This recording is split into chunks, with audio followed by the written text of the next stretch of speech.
ನಮಸ್ಕಾರ ವೀಕ್ಷಕರೇ, ನಮ್ಮ ಲೋಕ ಚಾನಲ್ಗೆ ತಮಗೆಲ್ಲ ಪ್ರೀತಿಯ ಸ್ವಾಗತ. ನಾನು ನಿಮ್ಮ ಮೌನೇಶ್ ಬಡಿಗೇರ್.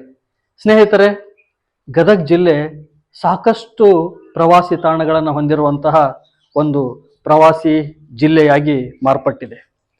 ಗದಗಿನ ವೀರನಾರಾಯಣ ದೇವಸ್ಥಾನ, ಶ್ರೀ ತಿಕುಟೇಶ್ವರ ದೇವಸ್ಥಾನ, ಹಾಗೆ ಅತ್ತಿಮಬ್ಬೆಯ ಆಡಳಿತದ ವೈಭೋಗವನ್ನು ಕಂಡಂತಹ ಲಕ್ಕುಂಡಿ ಮತ್ತೆ ಡಂಬಳ, ಹಾಗೆ ಹೊಂಬಳದ ಶಂಕರಲಿಂಗ ದೇವಸ್ಥಾನ, ಇವುಗಳು ಐತಿಹಾಸಿಕವಾಗಿ ಶಿಲ್ಪ ಕಲೆಗಳ ಒಂದು ವೈವಿಧ್ಯತೆಯನ್ನ ಪ್ರವಾಸಿಗರಿಗೆ ಉಣಬಡಿಸಿದರೆ, ಹಾಗೆ ನೈಸರ್ಗಿಕವಾಗಿ ಕೂಡ ಜಿಲ್ಲೆ ಬಹಳ ಸಂಪದ್ಭರಿತವಾದಂಥ ಪ್ರವಾಸಿ ತಾಣಗಳನ್ನು ಹೊಂದಿದೆ. ರಾಜ್ಯದ ಪ್ರಮುಖ ಪ್ರವಾಸಿ ತಾಣವಾಗಿರುವಂತಹ ಕಪ್ಪತ್ತಗುಡ್ಡ ಗದಗ ಜಿಲ್ಲೆಯ ಒಂದು ವಿಶೇಷ ಪ್ರವಾಸಿ ತಾಣ. ಅದರ ಜೊತೆಗೆ ವಿಶ್ವವಿಖ್ಯಾತವಾಗಿರುವಂತಹ ಗದಗ ಜಿಲ್ಲೆ ಶಿರಹಟ್ಟಿ ತಾಲೂಕಿನ ಮಾಗಡಿ ಕೆರೆ ಕೂಡ ಒಂದು ಅತ್ಯುತ್ತಮ ಪ್ರವಾಸಿ ತಾಣವಾಗಿ ಅಭಿವೃದ್ಧಿ ಹೊಂದುತ್ತಾ ಇದೆ. ಈ ಶಿರಹಟ್ಟಿ ತಾಲೂಕಿನ ಮಾಗಡಿ ಕೆರೆಗೆ ವಿದೇಶಗಳಿಂದ ಪಕ್ಷಿಗಳು, ಬಗೆ ಬಗೆಯ ವಿವಿಧ ಪ್ರಭೇದದ ತಳಿಯ ಪಕ್ಷಿಗಳು ಬಂದು ಇಲ್ಲಿ ವಿಶೇಷ ಕಾಲಘಟ್ಟದಲ್ಲಿ ಇಲ್ಲಿ ನೆಲೆಸಿ ಇಲ್ಲಿ ತಮ್ಮ ಸಂತಾನಾಭಿವೃದ್ಧಿಯನ್ನು ಮಾಡಿಕೊಂಡು, ಜೊತೆಗೆ ತಮ್ಮ ಜೀವನ ನಿರ್ವಹಣೆ ಮಾಡಿಕೊಂಡು ಮತ್ತೆ ವಿದೇಶಕ್ಕೆ ಮರಳುವಂತಹ ಒಂದು ವಿಶೇಷವಾದಂಥ ಒಂದು ಪಕ್ಷಿಗಳ ನೆಲೆ ಈ ಮಾಗಡಿ ಕೆರೆ ಅಂತ ಹೇಳ್ಬೋದು. ಈ ಮಾಗಡಿ ಕೆರೆಗೆ ಯಾವ್ಯಾವ ಪ್ರಭೇದದ, ಯಾವ್ಯಾವ ದೇಶಗಳಿಂದ ಯಾವ್ಯಾವ ಜಾತಿಯ ಪಕ್ಷಿಗಳು ಬರ್ತವೆ, ಅವುಗಳ ಜೀವನ, ಸಂತಾನಾಭಿವೃದ್ಧಿ ಮತ್ತೆ ಅವುಗಳು ಹೇಗೆ ಇಲ್ಲಿ ಇರ್ತಾವು ಅನ್ನೋದ್ರ ಬಗ್ಗೆ ನಮಗೆಲ್ಲ ತಿಳಿಸ್ಕೊಡ್ತಾರ ಸೋಮಣ್ಣ ಪಶುಪತಿ ಹಾಳ್ ಅವರು. ಬನ್ನಿ ಅವ್ರನ್ನೇ ಕೇಳೋಣ. ಸ್ನೇಹಿತರೆ, ಇವರೇ ನಮ್ಮ ಸೋಮಣ್ಣ ಪಶುಪತಿ ಹಾಳ್ ಅವರು. ಸೋಮಣ್ಣ ಪಶುಪತಿ ಹಾಳ್ ಅವರು ಅರಣ್ಯ ಇಲಾಖೆಯಲ್ಲಿ ಸುದೀರ್ಘವಾಗಿ ಸೇವೆ ಸಲ್ಲಿಸಿರುವಂಥವ್ರು. ಅವ್ರಿಗೆ ಅರಣ್ಯದ ಗಿಡಮರಗಳು ಮತ್ತು ಪಕ್ಷಿಗಳು, ಪ್ರಾಣಿಗಳು, ವನ್ಯಜೀವಿಗಳ ಬಗ್ಗೆ ಅಪಾರವಾದಂಥ ಅನುಭವ, ಜ್ಞಾನ ಮತ್ತು ಅವರು ತಿಳುವಳಿಕೆಯನ್ನ ಹೊಂದಿದ್ದಾರೆ. ಮಾಗಡಿ ಕೆರೆಯ ಪಕ್ಷಿಗಳ ಬಗ್ಗೆ ಅವರು ನಮಗೆ ತಿಳಿಸ್ಕೊಡ್ತಾರ. ಬನ್ನಿ ಕೇಳೋಣ. ನಮಸ್ಕಾರ ಸರ್. ಸರ್ ನಮಸ್ಕಾರ. ಸರ್, ನನ್ನ ಹೆಸರು ಸೋಮಣ್ಣ ಅಂತ ಹೇಳಿ ಸರ್. ನಾನು ನಂದು ಕುದ್ದೂರು ಲಕ್ಷ್ಮೇಶ್ವರ. ನಾನು ಫಾರೆಸ್ಟ್ ಡಿಪಾರ್ಟ್ಮೆಂಟ್ನೊಳಗೆ ಮಾಗಡಿ ಪಕ್ಷಿಧಾಮಕ್ಕೆ 17 ವರ್ಷ ಸೇವೆ ಸಲ್ಲಿಸೀನಿ. ಇಲ್ಲಿ ಬರುವಂಥ ವಿವಿಧ ಜಾತಿಗಳ, ವಿವಿಧ ಪ್ರಭೇದಗಳ ಬಗ್ಗೆ, ಆಮ್ಯಾಗ ಎಲ್ಲಿಂದ ಬಂದು ಅನ್ನೋದ್ರ ಬಗ್ಗೆ ಜನರಿಗೊಂದು ಮನವರಿಕೆ ಆಗೋ ಅನುಕೂಲಕ್ಕೆ ನಾನು ಇಲ್ಲಿ ಮಾಗಡಿ ಪಕ್ಷಿಧಾಮ, ನಾನೊಂದು ಡಿಪಾರ್ಟ್ಮೆಂಟ್ ಥ್ರೂ ಮಾಗಡಿ ಪಕ್ಷಿಧಾಮದ ಉಸ್ತುವಾರಿ ಅಂತ ಆಗಿ ನನ್ನನ್ನು ನೇಮಕ ಮಾಡಿದ್ರು. ಇಲ್ಲಿವರೆಗೂ ನಾ ಸೇವೆ ಸಲ್ಲಿಸೀನಿ. ಇಷ್ಟರಲ್ಲಿ ಇಲ್ಲಿ ಬರುವಂತ ಪಕ್ಷಿಗಳ ತಮಗೆ ಪರಿಚಯ ಮಾಡಿಸ್ಕೊಡ್ತೀನಿ. ಬಾರ್ ಹೆಡೆಡ್ ಗೂಸ್ ಅಂದ್ರ ಇದು ಮಂಗೋಲಿಯಾದಿಂದ ಬರುವಂತ ಪಕ್ಷಿ. ಇದಕ್ಕ ಕನ್ನಡದೊಳಗೆ ಪಟ್ಟೆ ತಲೆ ಹೆಬ್ಬಾತು ಅಂತಾರ. ಇದು ರೂಢಿ ಭಾಷೆದೊಳಗೆ ನಮ್ಮಲ್ಲಿ ನಾವು ಈಗ ಶಾಲಿ ಮಕ್ಕಳು ಬಂದಿರ್ತಾರ.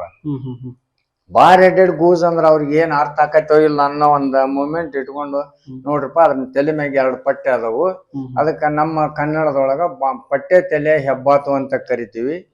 ಇದು ಮಂಗೋಲಿಯಾದಿಂದ ಹಿಮಾಲಯ ಪರ್ವತ ದಾಟ್ಕೊಂಡು ಟಿಬೆಟ್, ಚೈನಾ ಮುಖಾಂತರ ನಮ್ಮ ಇಂಡಿಯಾಕ್ಕ ಲಡಾಖಿಗೆ ಬಂದು ಅಲ್ಲಿಂದ ಇಲ್ಲೇ ತನ್ನ ಅನುಕೂಲ ತಕ್ಕಂಗ ಎಲ್ಲೋ ಉಳ್ಕೊಂಡು ನಿಂತ್ಕೊಂಡು ಆಯಾಸ ಇದನ್ನ ಆರಿಸಿಕೊಂಡು ಮಾಗಡಿ ಕೆರೆಗೆ ಬಂದು ನವೆಂಬರ್ 1ನೇ ವಾರ 7 ಅಥವಾ 8, 9, 10 ಹಿಂಗ ಅದು ಒಂದು ಡೇಟ್ ಇದನ್ನ ಮಾಡ್ಕೊಂಡು ಇಲ್ಲಿಗೆ ಬರ್ತೈತಿ.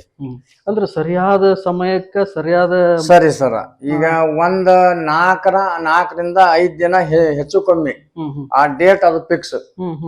ಅಯ್ಯೋ, ನನ್ನ ಪ್ರಕಾರ ನಾನು ಪ್ರತಿ ವರ್ಷ ಒಂದು ರಿಜಿಸ್ಟರ್ ಕೊಟ್ಟರು ಡಿಪಾರ್ಟ್ಮೆಂಟ್ನವರು. ಆ ಪಕ್ಷಿ ಬಗ್ಗೆ, ಪಕ್ಷಿ ಬಂದ ಡೇಟ್, ಅದಕ್ಕೆ ಇಲ್ಲೇ ಎಷ್ಟು ದಿನ ಇರ್ತೈತಿ, ಎಷ್ಟು ಪ್ರಭೇದಗಳ ಬಗ್ಗೆ ಎಷ್ಟು ಸಂಖ್ಯೆ ಇರ್ತಾವು, ಅದನ್ನ ದಿನ ನಾನು ಆಫೀಸರ್ಗೆ ಕೌಂಟಿಂಗ್ ಮಾಡಿ ಕೊಡ್ತೀನಿ. ಸುಮಾರು ಈಗ ಸ್ವಲ್ಪ 4-6 ವರ್ಷದಿಂದ ಈಗ ಬಾರ್ ಹೆಡೆಡ್ ಗೂಸ್ ಅನ್ನೋ ಬರ್ಡ್ ಸ್ವಲ್ಪ ಕಡಿಮೆ ಆಗೈತಿ. ಪ್ರಮಾಣ ಅಂದ್ರೆ ಬರೋ ಸಂಖ್ಯೆ ಒಳಗೆ ಕಡಿಮೆ ಆಗೈತಿ. ಸುಮಾರು 12,000ವರೆಗೂ ನಾನು ಇಲ್ಲೇ ಕೌಂಟಿಂಗ್ ಮಾಡಿ ಕೊಟ್ಟಿದ್ದ ನನ್ನ ಅನುಭವದ ಪ್ರಕಾರ ನನಗೆ ಗೊತ್ತು. 12,000. 12,000 ನನಗದು ಅಷ್ಟು ಅನುಭವ ಐತೋ ಇಲ್ಲ ಅನ್ನೋಂಥದನ್ನ ಇಲ್ಲೇ ಸುಮಾರು ಹೆಚ್ಚಾನೆಚ್ಚು ಈಗ ಪಕ್ಷಿ ಫೋಟೋಗ್ರಾಫರ್ ಅಂತ ಬರ್ತಾರೆ, ಪಕ್ಷಿ ಬಗ್ಗೆ ಅವರು ಒಂದ್ ತಜ್ಞರಂದ್ರು ತಪ್ಪೇನಲ್ಲ. ಸುಮಾರು ಜನ ನನ್ನ ಕಡೆ ಪಕ್ಷಿ ಪ್ರಿಯರು, ಪರಿಸರ ಪ್ರಿಯರು ಇವರೆಲ್ಲ ನೋಡಕ್ ಅಂತ ಬರ್ತಾರ, ಫೋಟೋಗ್ರಾಫಿಗ್ ಅಂತ ಬರ್ತಾರ. ಸುಮಾರು ನನ್ನ ಕಡೆಗೆ 4 ರಾಜ್ಯದವ್ರು ಬಂದಿದ್ದು ಒಂದು ಉದಾಹರಣೆ ಐತಿ. ನಮ್ ಕರ್ನಾಟಕ ಬಿಟ್ಟು ಮಹಾರಾಷ್ಟ್ರ, ಬೇರೆ ಕೇರಳ, ತಮಿಳ್ನಾಡು ಹಿಂಗ ಬಂದವ್ರು ನನ್ನ ಕಡೆಗೆ ಅವ್ರದ್ದೊಂದು ಇದು, ಮತ್ತು ವಿದೇಶಿಗರು ಬಂದಂತ ಒಂದು ಸನ್ನಿವೇಶನೂ ಐತಿ ಇಲ್ಲಿ. ಅಷ್ಟರೊಳಗ ಇಲ್ಲೇ 10 ಜಾತಿ ವಿದೇಶಿ ಪಕ್ಷಿಗಳನ್ನ ನಾನು ಜನರಿಗೆ ಪರಿಚಯ ಮಾಡಿಕೊಡ್ತೀನಿ. Bar headed goose, grey lag goose, brahminy duck, northern shoveller, northern pintail, common pochard, common coot, ಈ ತರ ಒಂದು ರೋಜಿ ಸ್ಟಾರ್ಲಿಂಗು, ಇವು ಎಲ್ಲಾ ವಿದೇಶಿಯಿಂದ ಬರುವಂತ ಪಕ್ಷಿಗಳು. ಇಲ್ಲಿ ಸುಮಾರು 10 ವೆರೈಟಿ ನಾನು ಜನರಿಗೆ ಇದನ್ನ ಪರಿಚಯ ಮಾಡಿಕೊಡ್ತೀನಿ. ಇನ್ನು ಉಳಿದಿದ್ದು ನಮ್ಮಲ್ಲಿ ಸುಮಾರು ಒಂದು 20 ರಿಂದ 30 ವೆರೈಟಿ ಈಗ ನಮ್ ಕಡೆ ಕಾಮನ್ ಆಗಿ ಎಲ್ಲರೂ ನೋಡುವಂತ ಪಕ್ಷಿಗಳು. ಇದು painted stork, open billed stork, grey heron, open billed stork, ಆಮೇಲೆ ಇಲ್ಲಿ ಇರುವಂತ ಸುಮಾರು 20 ರಿಂದ 30 ವೆರೈಟಿ ಪಕ್ಷಿಗಳನ್ನ ಜನರಿಗೆ ನಾನು ತೋರಿಸ್ಕೊಂತ, ಈಗ ಹಂಗ ಬಾಯ್ ಹೇಳಿದ್ರೆ ಯಾವ ಪಕ್ಷಿ ಅನ್ನೋದು ಬಂದವ್ರಿಗೆ ಅನುಕೂಲ ಗೊತ್ತಾಗಲ್ಲ. ಆ ಪಕ್ಷಿಗೆ ನಾನು ಇದನ್ನ ಬೈನಾಕ್ಲೋರ್ನ ಸೆಟ್ ಮಾಡಿ ಅದನ್ನ ಅವ್ರಿಗೆ ಇಟ್ಟು, ಈ ಪಕ್ಷಿ ಇದು ಇಂಥದ್ದು, ಇದ್ರ ಹೆಸರು ಇದು ನಮ್ಮ ಲೋಕಲ್, ಇದು ವಿದೇಶಿ ಅನ್ನೋದು ಜನರಿಗೆ ಒಂದು ಮನವರಿಕೆ ಮಾಡ್ತೀನಿ. ಯಾಕಂದ್ರೆ ಅವರು ತಮ್ಮ ಉದ್ಯೋಗ ಬಗಿಸಿ ಬಿಟ್ಟು ಒಂದು ಮಕ್ಕಳು ಖುಷಿ ಪಡೋಕಾಲಿ, ತಾವು ಖುಷಿ ಪಡೋಕಾಲಿ ಮಾಗಡಿ ಪಕ್ಷಿಧಾಮ ಅನ್ನೋಂತ ಒಂದು ಹೆಸರು ಬೆಳೆಸ್ಕೊಂಡಿದ್ದಕ್ಕ ಇಲ್ಲಿ ಎಲ್ಲಾರು ಬಂದಿರ್ತಾರ. ಈಗ ಒಬ್ಬ ರೈತರ ಅಲ್ಲಿಂದ ಹಿಡಿದು ಎಲ್ಲಾ ಆಫೀಸ್ ಎಲ್ಲರೂ ಬಂದು ಹೋಗ್ತಾರೆ ಇಲ್ಲಿ. ಅವ್ರಿಗೆ ನಾನು ಇದ್ದ ಫ್ಯಾಕ್ಟ್, ಈಗ ಏನು ಮತ್ತಪ್ಪ ಇದು ಪಕ್ಷಿ ಯಾವ್ದೋ ಏನೋ ಹೇಳಿದೆ, ಏನೋ ಬಂತು ಅನ್ನೋದಕ್ಕಿನ ಕರೆಕ್ಟ್ ಅವರು ತಾವು ನಾನು ಅವ್ರಿಗೆ ಇನ್ನೂ ಒಂದ್ ಹೇಳ್ತೀನಿ, ನೀವು ಗೂಗಲ್ ತೆಗೀರಿ ನಿಮ್ ಮೊಬೈಲ್ನಾಗ, ನಾನು ಒಂದು ಪಕ್ಷಿ ಹೆಸರು ಹೇಳ್ತೀನಿ, ಆ ಪಕ್ಷಿ ನಿಮಗೆ ಇಲ್ಲಿ ಕಾಣ್ತು, ನನ್ಗ ನೀವು ಒಂದು ಬೆಲೆ ಕೊಡ್ರಿ, ಇಲ್ಲಾಂದ್ರೆ ನಿಮ್ಗೆ ಏನ್ ಅನಿಸ್ತೈತಿ ಅದನ್ನ ಮಾತಾಡ್ರಿ ಅಂತಾನು ಒಂದು ಮನವರಿಕೆ ಮಾಡೀನಿ. ಅವ್ರು ನೀವ್ ಇದ ಪಕ್ಷಿ ಅಂತ ಹೇಳೋದ ಏನ್ ಗ್ಯಾರಂಟಿ ಅಂತ ವಾದನೂ ಮಾಡಿದವ್ರ ಅದನ್ನ, ನೀವೇನ್ರಿ ಇದ್ರ ಬಗ್ಗೆ PhD ಆಗೈತೇನ್ರಿ ಅಂತ ವಾದ ಮಾಡ್ಯಾರ. ಎಷ್ಟೊಂದ್ ನನ್ಗ ಗೇಳವಾಗಿ ಮಾತಾಡ್ಯಾರ. ಇದನ್ನೆಲ್ಲ ಅವ್ರಿಗೆ ಆಯ್ತ್ರಪ್ಪ, ನಿಮಗ ಗೊತ್ತಾಗ್ಬೇಕಾ, ನಿಮಗ್ ನಾ ಸುಳ್ಳು ಹೇಳಿನು ಕರೆ ಹೇಳಿನು ಅನ್ನೋ ಒಂದು ನನ್ನಿಂದ ನಿಮಗ್ ಒಂದ್ ಪರಿಚಯ ಆಗ್ಬೇಕು. ನಿಮ್ಮ ಮೊಬೈಲ್ ತೆಗೀರಿ, ಗೂಗಲ್ ಆನ್ ಮಾಡ್ರಿ. ಈಗ ನಾ ಏನ್ ಹೇಳ್ತೀನಿ, ಬಾರ್ ಹೆಡೆಡ್ ಗೋಜು, ಇದ್ರ ಬಗ್ಗೆ ನೀವು ನಿಮ್ ಮೊಬೈಲ್ನಾಗ ಅನ್ರಿ, ಅದು ತಾನ ಬರ್ತೈತಿ. ಇಂಥವ್ ಸುಮಾರು ವೆರೈಟಿನ ಎಷ್ಟೋ ಜನರಿಗೆ ನಾವು ಮನವರಿಕೆ ಮಾಡೀನಿ. ಅಂದ್ರೆ ಸೋಮಣ್ಣವ್ರ, ಈ ಮಾಗಡಿ ಕೆರೆಗೆ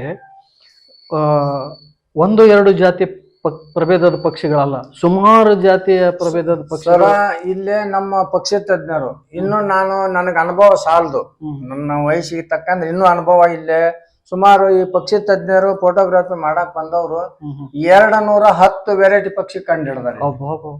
ಇಲ್ಲಿ ನನ್ಗ ಅವ್ರು ಹೇಳ್ಕೊಟ್ಟಿದ್ದು. ಈ ಸಣ್ಣ ಪುಟ್ಟ ಸುಮಾರು 100 ವೆರೈಟಿ ನನ್ ಕಣ್ ಮುಂದ ಇರ್ತೈತಿ. ಅದನ್ನ ನಾನು ಅವ್ರಿಗೆ ಫೋಟೋ ತಕೊಂತೀನಿ, ವಿಡಿಯೋ ಮಾಡ್ಕೊಂಡಿರ್ತೀನಿ. ಅವ್ರಿಗೆ ಅದನ್ನ ಹಾಕಿ, ಸರ್ ಇದು ಯಾವ ಪಕ್ಷಿ, ಎಲ್ಲಿದು, ಲೋಕಲ್ ಏನ್ ಹೊರಗಿಂದು ಅಂತ ನಾನು ಅವ್ರ ಬಗ್ಗೆ ವಿಚಾರ ಮಾಡ್ಕೊಂಡ, ಇಲ್ಲಪ್ಪ ನೀನ್ ಕಣ್ಣು ಎಷ್ಟು ಸೂಕ್ಷ್ಮ ಅದಾವ, ನಿನ್ ವಯಸ್ಸಿಗೆ ನೀನು ಮೀರ್ ಕೆಲಸ ಮಾಡ್ತೀಯ ಅನ್ನೋ ಒಂದು ನನಗೊಂದು ಗೌರವನು ಕೊಟ್ಟಿದಾರ ಅವರು. ಆ ಪ್ರಕಾರ ಜನರಿಗೆ ಅದನ್ನ ಮನವರಿಕೆ ಮಾಡ್ತೇನೆ. ಅವ್ರು ನನ್ನ ಬಗ್ಗೆ ಒಳ್ಳೇದ್ ತಿಳ್ಕೊಂಡ್ರು ಪರವಾಗಿಲ್ಲ, ಕೆಟ್ಟ ತಿಳ್ಕೊಂಡ್ರು ಪರವಾಗಿಲ್ಲ, ಆದ್ರ ಬಗ್ಗೆ ನೀವು ಅವ್ರಿಗೆ ಮನವರಿಕೆ. ನಾಳೆ ಸ್ಕೂಲ್ ಮಕ್ಕಳು ಬರ್ತಾರ, ಅವ್ರ ತಲೆ ಬೇರೆ ಮೂಡಬಾರ್ದು ಅನ್ನೋದಕ್ಕೆಲ್ಲ ಕನ್ಫರ್ಮ್ ಆಗಿ ಆಗುವ ರೀತಿ ನಾನು ಅವ್ರಿಗೆ ಮನವರಿಕೆ ಮಾಡ್ತೀನಿ. ನಾನು ಇಲ್ಲೇ 17 ವರ್ಷ ಈ ಮಾಗಡಿ ಪಕ್ಷಿಧಾಮಕ್ಕನ ಮೀಸಲಿದ್ದೆ ನಾನು. ಸುಮಾರು 5 ರಿಂದ 5 ತಿಂಗಳ ಇಲ್ಲೇ ವರ್ಕ್ ಮಾಡ್ತಿದ್ದೆ. ಪಕ್ಷಿ ಹೋದ್ಮ್ಯಾಗ ಮತ್ ಪ್ಲಾಂಟೇಶನ್ ಕಳಿಸ್ತಿದ್ರು. ಈ ತರ ನಾನು 19 ವರ್ಷ ಸೇವೆ ಸಲ್ಲಿಸೀನಿ ಇಲ್ಲಿ. ಈಗ ಅಚಾನಕ ನನ್ನ ಅದು ಡಿಪಾರ್ಟ್ಮೆಂಟ್ ಏನೋ ಋಣ ಸಂಬಂಧ ಮುಗಿತೋ ಏನೋ, ಈಗ 1 ವರ್ಷದಿಂದ ನಾನು ಹೊರಗದೀನಿ. ಆದ್ರೂ ನನ್ಗೆ ಅದ್ರ ಬಗ್ಗೆ ಆಸಕ್ತಿ ಕಡಿಮೆ ಆಗಿಲ್ಲ. ನಾನು ಎಷ್ಟು ವರ್ಷ ಮಾಡೀನಿ ಅನ್ನೋ ಒಂದು ಪಕ್ಷಿ ಬಗ್ಗೆ ಇನ್ನೂ ನನ್ನ ಮೊಬೈಲ್ನಾಗ ಇಷ್ಟು ಪಕ್ಷಿನೂ ಇಟ್ಕೊಂಡಿನಿ. ಅವ್ನ ನನಗೆ ಬೇಜಾರಾದಾಗ ನಾನು ಊರಾಗ ಕುತ್ಕೊಂಡಾದ್ರೆ ನಾನು ನೋಡ್ಕೊಂತೀನಿ. ಮತ್ತೆ ಎಷ್ಟೋ ಮಕ್ಕಳಿಗೆ ಆಗಲಿ ದೊಡ್ಡವ್ರಿಗಾಗಲಿ ಎಲ್ಲರಿಗೂ ನಾನು ಆ ಪಕ್ಷಿ ಬಗ್ಗೆ ಪೂರ್ತಿ A to Z. Bar headed goes sir, ಇದು ಬಾರ್ ಹೆಡೆಡ್ ಗೋಸ್ ಯಾವ ದೇಶದ ಪಕ್ಷಿ ಸರ್? ಇದು ಮೇನ್ ಮಂಗೋಲಿಯಾ ಅಂತಾರ ಸರ್. ಮಂಗೋಲಿಯಾ ದೇಶ. ಮಂಗೋಲಿಯಾ. ಅಂದ್ರೆ ಮಂಗೋಲಿಯಾ ಭಾರತದಿಂದ ಸುಮಾರು 6,000 to 6,500 ಕಿಲೋಮೀಟರ್ ಅಂದಾಜು ಕೊಟ್ಟಾರ ಸರ್. ಈಗ ಅಲ್ಲಿ ಅನುಭವಿಸ್ರು ತಜ್ಞರು ಹೇಳಿದ ಪ್ರಕಾರ 6,000 to 6,500 ಕಿಲೋಮೀಟರ್ ಇಲ್ಲಿಗೆ ಬರ್ಬೇಕಂದ್ರ ಅಂದ್ರೆ ಅಲ್ಲಿಂದ ಬಿಟ್ರೆ ಎಷ್ಟು ದಿವಸ ಇಲ್ಲಿಗೆ ಸರ್? ಅದು ಬರೋ ಪ್ರಕಾರ ಅದ್ರದ್ದು ಈಗ ಸ್ಪೀಡ್ ಹೋಗತಿ. ಇಲ್ಲಿಂದ ಎದ್ದಪ್ಪ ಅಂದ್ರ ಒಂದು 100 to 110 ಕಿಲೋಮೀಟರ್ ಸ್ಪೀಡ್ನ್ಯಾಗ ಹೋಗತಿ ಅಂತ. ಆಮ್ಯಾಗ ಅದು ಒಂದ್ ಆಕಾರ ಹುಡುಕೊಂತೈತಿ. ಏನಂದ್ರ ವಿ ಆಕಾರದಾಗ ಲೈನ್ ಮಾಡ್ತೈತಿ. ಈಗ ನಾವು ನೀವು ಲೈನ್ ಆಗಿ ಹೋಗ್ತೀವಿ ಅಂತೀವಲ್ಲ, ಆ ಪ್ರಕಾರ ವಿ ಆಕಾರ ವಿ ಶೇಪ್ ನ್ಯಾಗ ಹೋಗಿ ಒಂದ್ ಮುಂದೆ ಏನ್ ಇರ್ತೈತಿ, ಅದು ಹೆಣ್ಣು ಇರ್ಬೋದು ಗಂಡೋ ಇರ್ಬೋದು, ಅದು ಮಾರ್ಗ ಸೂಚಕ ಅಂತ. ಎಲ್ಲಿಗೆ ಹೋಗ್ಬೇಕನ್ನೋ ಒಂದು ಮಾರ್ಗ ಹುಡುಕ್ತೈತಿ. ಅದು 100 ಕಿಲೋಮೀಟರ್ ಹೋಗ್ಬೋದು, 500 ಕಿಲೋಮೀಟರ್ ಹೋಗ್ಬೋದು. ಅದು ಹೋದ ಆಯಾಸ ಆದ್ಮ್ಯಾಗ ಅದು ಸ್ವಲ್ಪ ಸೈಡ್ಗೆ ಬರ್ತಂತ. ಅದ್ರ ಹಿಂದಿಲ್ದು ಮತ್ತ ಅದು ಮುಂದ ಅಂದ್ರ ಈಗ ಇದು ಏನು ವಿ ಶೇಪ್ ನ್ಯಾಗ ಹೋಗ್ತಾವಲ್ಲ, ಹಿಂದಲ್ ಪಕ್ಷಿಗೆ ಗಾಳಿ ವೇಗ ತಡೆದ ಆಯಾಸ ಕಡಿಮೆ ಮಾಡ್ತಾರೆ. ಇದು ಅಂದ್ರೆ ಮುಂದಿರುವಂತ ಪಕ್ಷಿಗೆ ಹೆಚ್ಚು ಅದ ಗಾಳಿ ಅದ ವೇಗ ಇದನ್ ಮಾಡ್ಕೊಂಡ್ರೆ ಹಿಂದಲ್ ಪಕ್ಷಿಗೆ ಸ್ವಲ್ಪ ಮತ್ ಮುಂದ ಅದು ಚಾಲ್ತಿಗೆ ನಿನ್ ಇದು ಟೈಮ್ ಆತ ಹಿಂದ್ ಸರಿ ನಾ ಹೋಗ್ತೇನೆ ಅನ್ನೋಂತೀವ್ ಇರ್ತೀವಲ್ಲ, ಆ ಟೈಪ್ ವಿ ಶೇಪ್ ನ್ಯಾಗ ಹೋಗಿ ಅದು ಒಂದು ಆಯಾಸ ಮಾಡ್ಕೊಳ್ದಂಗ ಸುಮಾರು 500 ಕಿಲೋಮೀಟರ್ ಹೋಗ್ಬೋದು, 1000 ಕಿಲೋಮೀಟರ್ ಹೋಗ್ಬೋದು. ಅದು ಎಲ್ಲಿ ಆಯಾಸ ಆತು, ಎಲ್ಲಿ ಹಸುವಾತು, ಅಲ್ಲಿ ಒಂದು ನೀರಿನ ವಾತಾವರಣ ನೋಡಿ ಅಲ್ಲಿ ಉಳ್ಕೊಂತೈತಿ. ಉಳ್ಕೊಂಡು ಅವತ್ ಒಂದ್ ದಿವ್ಸ ಉಳ್ದು ಅಥವಾ ನೈಟ್ನು ಹೋಗತ್ರಿ. ಅದು ಡೇ ಹೋಗ್ಬೇಕಂತ ಏನಿಲ್ಲ, ರಾತ್ರಿ ಕೂಡ ಹಾರ್ತಾವ. 24 ತಾಸನು ಹೋಗ್ಬೋದು. ಅದು ಒಂದ್ ತಾಸಿಗೆ 100-110 ಕಿಲೋಮೀಟರ್ ಸ್ಪೀಡ್ ಹಾರ್ತೈತಿ. ಹಾರ್ತಾವ. ಸುಮಾರು 7 to 8 ತಾಸು ಕಂಟಿನ್ಯೂ ಹಾರ್ತೈತಿ ಅಂತ. ಇಲ್ಲಿ ಒಮ್ಮೆ ಬಿಡ್ತಿ ಅಂದ್ರ 7 to 8 ತಾಸು ತನಗ ಆಯಾಸ ಆದ್ರವರೆಗುನು 7 to 8 ತಾಸು ಕಂಟಿನ್ಯೂ ಜರ್ನಿ. ಅದು ಅಂದ್ರೆ ಸುಮಾರು 1200-300 ಕಿಲೋಮೀಟರ್ 1200 ಕಿಲೋಮೀಟರ್ ಮಟ ಅದು ಪ್ರಯಾಣ ಬೆಳೆಸ್ತೈತಿ. ಅಲ್ಲಿಗೆ ಏನ್ ಆಯಾಸ ಆಗತ್ತಲ್ಲ, ಅಲ್ಲಿಗೆ ಎಲ್ಲೇ ಒಂದ್ ಸೈಡ್ ಉಳ್ಕೊಂಡು ಮತ್ ತನ್ನ ಆಯಾಸ ಕಡಿಮೆ ಮಾಡ್ಕೊಂಡು ಮತ್ ಬರೋ ಪ್ರಯತ್ನ. ಹಿಂಗ ಅವ್ರು ಹೇಳೋ ಪ್ರಕಾರ ಮಂಗೋಲಿಯಾ ಅಂದ್ರೆ ಹಿಮಾಲಯ ಪರ್ವತ ದಾಟಿಕೊಂಡ್ ಬರ್ಬೇಕಂತ. ಈಗ ನಮ್ಮ ಒಬ್ರು ಅನುಭವಿಸ್ಟರು ಹೇಳಿದ್ರು, ಹಿಮಾಲಯ ಪರ್ವತ ದಾಟುವಾಗ ಈ ವಯಸ್ಸಾಗಿದ್ವು ಅಥವಾ ಏನೋ ಶಕ್ತಿ ಕಡಿಮೆ ಆಗಿದ್ವು, ಎಷ್ಟೋ ಅಲ್ಲೇ ಹಿಮಾಲಯ ಪರ್ವತ ದಾಟು ಆಕ್ಸಿಜನ್ ಸಿಗಲ್ಲ, ಎಷ್ಟೋ ಅಲ್ಲಿ ಡೆತ್ ಹಾಕೋ ಅನ್ನೋ ಒಂದು ವಿಚಾರನು ನನಗ್ ಗೊತ್ತಾಯ್ತು. ಆ ಪ್ರಕಾರ ಅಲ್ಲಿಂದ ತಾವು ಮುಂದಕ್ಕೆ ಬಂದು ಈ ಹಂಗ ಹಂತ ಹಂತವಾಗಿ ಈಗ ಇಲ್ಲೇ ಇರ್ತಾವು ಇಲ್ಲಿಗೆ ಬರ್ತಾವಂತ ನಾನು ಖಚಿತವಾಗಿ ಹೇಳಕ್ ಆಗಲ್ಲ. 1000 ಕಿಲೋಮೀಟರ್ ಎಲ್ಲಿಗೆ ತನ್ನ ಪ್ರಯಾಣ ಇದಾಗತ್ತೆ ಅಲ್ಲಿಗೆ ಬಂದು ಅಲ್ಲಿಂದ ನಮ್ಮ ಮಂಗೋಲಿಯಾ, ಟಿಬೆಟ್, ಚೀನಾ ಮುಖಾಂತರ ಲಡಾಖಿಗೆ ಬರ್ತದೆ ಅನ್ಸರ್, ನಮ್ ಇಂಡಿಯಾ ಬಾರ್ಡರ್. ಅಲ್ಲಿ ಬಂದು ಅಲ್ಲೇ ವಸ್ತಿ ಮಾಡಿದ್ದು ಒಂದ್ ಇದೈತಿ. ಆಮ್ಯಾಗ ಲಡಾಖಿನ್ಯಾಗ ಮರಿ ತೆಗ್ಸಿದ್ದು ಒಬ್ರು ನನಗ ಮನ್ಸೂರ್ ಸರ್ ಅಂತೇಳಿ ಅವ್ರ ಒಂದು ಪ್ರೂಫ್ನು ಕೊಟ್ರು. ನಮ್ಮ ಇಂಡಿಯಾದ ಲಡಾಖಾಗ ಮರಿ ತೆಗ್ಸಿದ್ದು ಇಲ್ಲೇ ಬಂದು ಉಳ್ಕೊಂಡು ತನ್ನೊಂದಷ್ಟು ದಿನ ಜೀವನ ಮಾಡಿ ಬೆಳಿಗ್ಗೆ ಒಂದು 6 ಗಂಟೆಗೆ ಇಲ್ಲಿಂದ ಮಾಗಡಿ ಕೆರೆಯಿಂದ 6 ಗಂಟೆಗೆ ರೈತರ ಜಮೀನಿಗೆ ಹೋಗ್ತಾವ ಸರ್. ರೈತರ ಜಮೀನಿಗೆ ಹೋಗಿ ಅಲ್ಲೇ ರೈತರು ಇನ್ನೂ ಮನ್ಯಾಗ ಮಲ್ಕೊಂಡಿರ್ತಾರ. ಇದ್ರದ್ದು ಒಂದು ಟೈಮಿಂಗ್ ಎಷ್ಟು ಮಜಾ ನೋಡ್ರಿ. ರೈತರು ಮನ್ಯಾಗ ಇರ್ತಾರ, ಇವ್ ಜಮೀನಿಗೆ ಹೋಕ್ಕವು. ರೈತರು 8:30 to 9 ಜಮೀನಿಗೆ ಹೋಗ್ತಾರ, ಇವು ವಾಪಸ್ ಕೆರೆಗೆ ಬರ್ತಾರ. ಅಂದ್ರ ಅವ್ರ ಇದಕ್ಕ ಆಪೋಸಿಟ್ ತನ್ನ ಆಹಾರ ಹೊಟ್ಟಿ ಪಾಡಿಗೆ. ಅಂದ್ರೆ ಇವು ಏನ್ ಆಹಾರ ಸೇವನೆ? ಈಗ ಇಲ್ಲೇ ನಮ್ಮ ಗದಗ ಡಿಸ್ಟ್ರಿಕ್ಟ್ ನೊಳಗ ತಮಗೂ ಗೊತ್ತಿರ್ಬೇಕು, ಹೆಚ್ಚು ಶೇಂಗಾ, ಕಡ್ಲಿ, ಗೋಧಿ, ಬಿಳಿಜೋಳ ಬೆಳೆಯುವಂತ ಸೀಸನ್ ಇದು. ಈಗ ಆ ಟೈಮ್ನಾಗ ಈಗ ಫಸ್ಟ್ ಅವಕ್ಕ ಶೇಂಗಾ ನಮ್ಮಲ್ಲಿ ಬೆಳೆಯುವಂತ ರೈತರು ಆ ಭೂಮಿಯನ್ನ ತಕ್ಕೊಂಡು ಹೋಗಿರ್ತಾರ. ಅದ ಭೂಮಿಯಾಗ ಏನ್ ಬಿದ್ದಿರ್ತಾವಲ್ಲ ಅವನ್ನೆಲ್ಲ ಆಯ್ಕೊಂಡ್ ತಿಂದ್ ಬರ್ತೈತಿ. ಇಡೇ ಶೇಂಗಾನ ನುಂಗ್ತ ಸರ್. ಅದು ನಾನು ಸಿಪ್ಪಿ ಬಿಚ್ಚಲ್ಲ. ನಾನು ಎಷ್ಟೋ ಒಂದು 2-3 ಪಕ್ಷಿ ಡೆತ್ ಆಗಿದ್ವು. ಅವನ್ನ ನಾವು ಡಾಕ್ಟರ್ ಕರ್ಕೊಂಡ್ ಬಂದು ಅದನ್ನ ಪೋಸ್ಟ್ ಮಾರ್ಟಮ್ ಮಾಡಿದಾಗ ಪೂರ್ತಿ ಗಂಟಲಿಂದ ಶೇಂಗಾ ಹಂಗ ಇದ್ವು. ಇಡಿಯಾದ ಶೇಂಗಾನ ಅದು ದೊಡ್ಡದಿರ್ಲಿ ಸಣ್ಣದಿರ್ಲಿ ಎಷ್ಟೋ ಸೈಜ್ ಅಲ್ಲಿ ಶೇಂಗಾ ಹಂಗ ನುಂಗ್ತೈತಿ. ಅದು ಒಂದು. ಅಲ್ಲಿಂದ ಈಗ ಕಡ್ಲಿ ತಿಂತೈತಿ ಅಂತ ರೈತರು ಒಂದ್ ಇದನ್ನ ಹೇಳ್ತಾರ. ಅದು ಆಕ್ಚುಲಿ ಕಡ್ಲಿ ತಿನ್ನೋದಕ್ಕಿನ ಆ ಕಡ್ಲಿ ಸೊಪ್ಪು ತಿನ್ನೋದು ಬಾಳ, ಕಾಳು ತಿನ್ನಂಗಿಲ್ಲ. ಕಾಳು ತಿನ್ನೋದಿಲ್ರಿ. ರೈತರಿಗೆ ಅದು ಒಂದು ಭಯ, ನಮ್ಮ ಹೊಲ್ದಾಗ ಕುಂತು ತಿಂತವನ್ನೋ ಒಂದು ಭಯ. ಯಾಕಂದ್ರೆ ಶೇಂಗಾ ತಿಂದಿದ್ದು ಅವ್ರಿಗೆ ಎಷ್ಟೋ ಮಂದಿಗೆ ಲಾಸ್ ಆಗೈತಿ. ಇಲ್ಲಿ ಅವ್ರು ಬಂದು ನಾನು ಕಂಪ್ಲೇಂಟ್ ಮಾಡಿದ್ದು ಐತಿ. ಆ ಪ್ರಕಾರ ನಾನು ಆಫೀಸರ್ಗೂ ಹೇಳೀನಿ. ಆಮ್ಯಾಗ ಈಗ ಕಡ್ಲಿ ಮುಗಿದ್ಮ್ಯಾಗ ಇನ್ನ ಜೋಳ ಬರ್ತೈತಿ. ಬಿಳಿ ಜೋಳ, ಜೋಳದ ತೆನಿ ಏನ್ ಇರ್ತೈತಲ್ಲ ಸರ, ಅದು ರೈತರು ಅದನ್ನ ಕಟಾವ್ ಮಾಡಿ ತೆಳಗ್ ಕೆಡವಿದ್ರ ಅವ್ರಿಗೆ ಜೋಳ ಸಿಗಲ್ಲ. ಸುಮಾರು ಜನ ನನಗ ಅದ್ರ ಬಗ್ಗೆ ತಂದುನು ನನ್ ಕಣ್ಣಾರೆ ತೋರ್ಸಿದ್ರು. ಈಗ ಅದ್ರದ್ದು ಒಂದ್ ದಂಟನ್ ಮ್ಯಾಗ ಒಂದ್ ಉಣಿಚಿ ಅಂತೀವಿ ನಾವು, ಅದ್ರ ಮ್ಯಾಗ ತೆನಿ ಇರ್ತೈತಿ. ಆ ತೆನಿ ಏನ್ ಮಾಡ್ತೈತಿ, ಒಂದೊಂದ ಕಾಳು ತಿನ್ನಂಗಲ್ಲ ಅದು ಹಿಂಗ್ ಜಿಗಿದ್ರ ಒಂದ್ 10-15 ಕಾಳಿಂದ ಒಂದ್ ಇದು ಬರ್ತೈತಿ ಗೊನಿ. ಆ ಗೊನಿನ ನುಂಗ್ಕೊಂಡ್ ಬರ್ತೈತಿ. ಅವ್ರಿಗೆ ರೈತರಿಗೆ ಬರೀ ಉಣ್ಚಿದ್ದಂಟು, ಒಂದ್ ಕಾಳು ಇರಲ್ಲ. ಈ ಸಿಸ್ಟಮ್ ಮಾಡಿ ಅವ್ರು ಅದನ್ನ ತಂದುನು ನನಗ್ ತೋರ್ಸಿದ್ರು. ಏನ್ರಿ ಮರ ನಿಮ್ ಪಕ್ಷಿ ಹಿಂಗ್ ಮಾಡ್ಯಾವ್ ನೋಡ, ನಿಮ್ ಹಕ್ಕಿ ಎಲ್ಲಾ ನಮಗ್ ತಿಂದ್ ಬಂದಾವು, ನಮಗ್ 4 ಚೀಲ ಹಾಕದ್ವು 8 ಚೀಲ ಜೋಳ ಹಾಕದ್ವು ಅನ್ನೋ ಒಂದ್ ಕಂಪ್ಲೇಂಟುನು ಬಂದೈತಿ. ಈ ಪ್ರಕಾರ ಮಾರ್ಚ್ 10ರಿಂದ 15ರವರೆಗೂ ಇಲ್ಲೇ ಇದ್ದು, ಅವಾಗ ಫುಲ್ ಬ್ಯಾಸಿಗೆ ಬರ್ತೈತಿ ಮಾರ್ಚ್ಗೆ ನಮ್ ಕಡೆ. ಅವಕ್ ಆಹಾರನು ಕಮ್ಮಿ ಆಗತಿ. ತಿರ್ಗಾ ಅವ್ ತಮ್ಮ ದೇಶಕ್ಕೆ ಕೊಂಡಾಗ ಚಾಲು ಆಕವು. ನವೆಂಬರ್ ಅರ್ಧಲಿಂದ ಮಾರ್ಚ್ ಅರ್ಧವರೆಗೂ ಇಲ್ಲೇ ಟೆಂಟ್ ಹೊಡ್ಕೊಂಡಿರ್ತಾವು. ಸುಮಾರು ಇಲ್ಲೇ ನಮ್ಮಲ್ಲಿ ಬೆಳೆಯುವಂತ ಈಗ ಏನ್ ಪದಾರ್ಥಗಳು ಹೇಳಿದ್ನಲ್ಲ, ಶೇಂಗಾ, ಕಡ್ಲಿ, ಗೋಧಿ, ಜೋಳ, ಆಮ್ಯಾಗ ಕುಸುಬಿ ನೀವು ನೋಡ್ರಲ್ಲ, ಮುಳ್ಳು ಇರುತ್ತಲ್ರಿ, ಅದು ಒಣಗಿದ ಮ್ಯಾಗ ಕುಸುಬಿನ ರೆಕ್ಕಿಲ್ ಬಿಡಿತೈತಿ ಅನ್ಸರ್. ಅದು ರೈತರ ಜಮೀನ್ಯಾಗ ಆ ಕಾಳು ಬಿದ್ದಿಂದ ಅದನ್ನ ಹಾಯ್ಕೊಂಡ್ ತಿಂದು ಬರಂತ ಒಂದ್ ಇದನ್ನು ತೋರ್ಸಿದ್ರು ನನಗ. ಆಮ್ಯಾಗ ಇಲ್ಲೇ ನಮ್ಮ ಡಿಪಾರ್ಟ್ಮೆಂಟ್ ಥ್ರೂ ಒಂದ್ 4-6 ದಿನ ಬೆಂಗಳೂರಿಂದ ಬಂದಿದ್ರು, ಅವನ್ನ ಸರ್ಚಿಗೆ ಬಂದಿದ್ರು ಅಧ್ಯಯನ ಮಾಡಾಕ. ಅವ್ರನ್ನ ಕರ್ಕೊಂಡು ನಾನು ಅವ್ ಎಲ್ಲಿ ಯಾರ ಹುಡುಕೊಂತಾವ ಆ ಜಾಗ ಮಠನು ಕರ್ಕೊಂಡು ಹೋದೆ. ಅವ ಮೇಯ ಮೂಮೆಂಟ್ ಎಲ್ಲಾ ನೋಡ್ಕೊಂಡು ವಿಡಿಯೋ ಮಾಡ್ಕೊಂಡು ಅಲ್ಲಿಂದ ಇವ್ರು 3 ಜನ ಬಂದಿದ್ರು. ಅವ್ರು ನಾನೊಬ್ರು. ಒಂದ್ ವಾರ ನಮ್ಮ ಡಿಪಾರ್ಟ್ಮೆಂಟ್ ಜೀಪ್ ತಗೊಂಡು ಒಂದ್ 5-6 ದಿನ ಅಡ್ಡಾಡಿದ್ವಿ. ಅದು ಏನ್ ಆಕ್ಟಿವಿಟಿ ಏನೈತಿ ಎಲ್ಲ ನಾವು ಕಂಡು ಹಿಡ್ಕೊಂಡು ವಿಡಿಯೋ ಮಾಡ್ಕೊಂಡು ಅದೊಂದು ವಿಡಿಯೋ ತಮ್ಮ ಇದಕ್ಕ ಎಲ್ಲರಿಗೂ ಪ್ರಚಾರಕ್ಕ ಒಂದು ಅನುಕೂಲ ಮಾಡಿಕೊಟ್ರು department. Who have been collared and have visited Magadi more than once, indicating their site fidelity, a preference to visit the same area over and over again, across seasons and years. Bird watchers and the Forest Department in Karnataka have been sharing details on the sightings of these collared, bar-headed geese with the Wildlife Science and Conservation Center of Mongolia for over a decade. ಸೋಮಣ್ಣವ್ರ, ಈಗ ಸಾವಿರ ಸಂಖ್ಯೆ ಒಳಗ ಪಕ್ಷಿಗಳದಾವ. ಹೌದು sir. ಇವು ರೈತರ ಹೊಲಕ್ಕೆ ಹೋದ್ರ ಎಲ್ಲವೂ ಒಂದೇ ಕಡೆ ಹೋಗ್ತಾವ ಅಥವಾ ಬೇರೆ ಬೇರೆ ಕಡೆ ಹೋಗ್ತಾವ ಸರ?